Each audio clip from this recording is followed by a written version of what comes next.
You know what? Let's talk about Christmas specifically. Who are the biggest winners and losers? Makta, we'll start with you. You went MIA, you went mute spitter. Let's bring it back. Let's get your take in now. As it pertains to Christmas Day, I'd say Brooklyn is the biggest winner.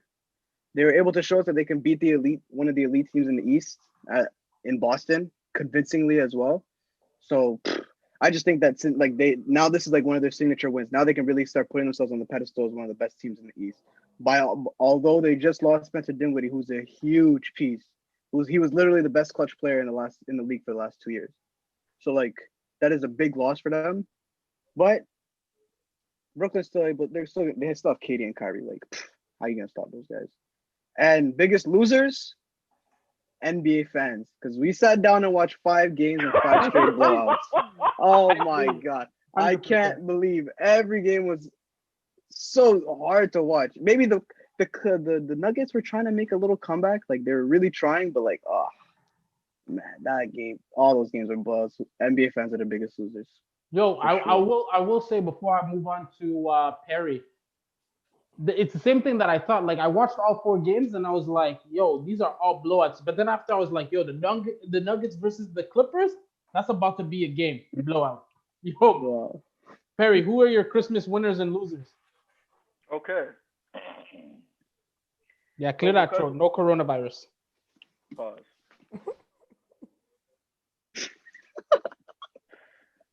So now, I need to introduce the topic. Christmas Day is a day where every young boy enjoys. Yo, Jelon, get your man. We wake up in the morning to maybe a cup of eggnog. And if you have no heart, you don't like eggnog. There's no time limit constraint on eggnog. You put some honey in that eggnog, and that's equivalent to coffee. Yeah, I'm not a fan of eggnog. Continue. Well, I just said you have no heart. So now, if we continue, then a young NBA fan at noon tunes into the NBA. Now let's talk about what happened. So while wiping the crust from my eyes, I watched the first game being the Pelicans versus the Heat to watch Zion play ISO elimination. You remember elimination in grade school? To watch him play elimination 1-on-5 and score 32 points, and then Brandon Ingram chime in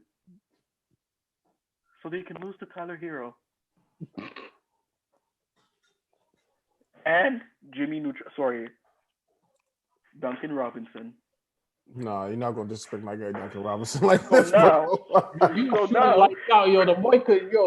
gonna disrespect my guy Duncan Robinson like when this. you look like Jimmy, you have to shoot the lights out. What else did he do? Yo, he doesn't look. Yo, he looks more like Sheen, bro. Yo, put up before you continue your take. Yo, honestly, I gotta tell the listeners this. Yo, you gotta put Sheen and Duncan Robinson side by side. Yo, the resemblance. Yo, it's too crisp, bro. Then the biggest loser I've seen. Actually, I'm not gonna do him like that because my final take is going to be this person. I want to say that the biggest loser in all of this would be the Boston Celtics. They said that they were not worried about what was happening with the Nets because it was just a preseason game. The Nets literally copy-pasted the score on Christmas. And that was their gift. Your gift cannot be losing by 28. You cannot get a 28 piece from Santa. It was a 51. But it wasn't on Christmas. True. My bad. Boxing Day. Thank you. They got a Boxing Day special. Now cover exactly. Boxing Day is when all of the 50% off. All of the people look for commercial stuff and forget the spirit of Christmas. On the spirit of Christmas, my Clippers got to win. Jelon, what do you make of Christmas Day? For me, the biggest winners are Miami. Jimmy Butler had 4 points. And they won by oh my god.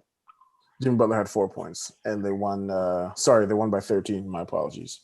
We saw Goran Dragic back and hooping, which was great to see. Duncan Robinson did his thing, Tyler Hero did his thing, Bam is looking healthy. So it could be a big year for Miami. The biggest loser is Stephanie Curry. He's being assaulted. This is going to be a year of assault for Steph Curry. And I know we're going to talk about him later on in the show, but I think this year is a defining moment in his career, a defining year of his legacy. I do think he is one of the most transcendent basketball players of all time. But what happened on Christmas Day was absolutely shocking. He had 19 points, 6 assists, and 4 rebounds. He had 7 turnovers. He shot 35% from the field, 20% from 3. Like, that's atrocious. That's absolutely atrocious. 2 of 10 from 3, to be exact.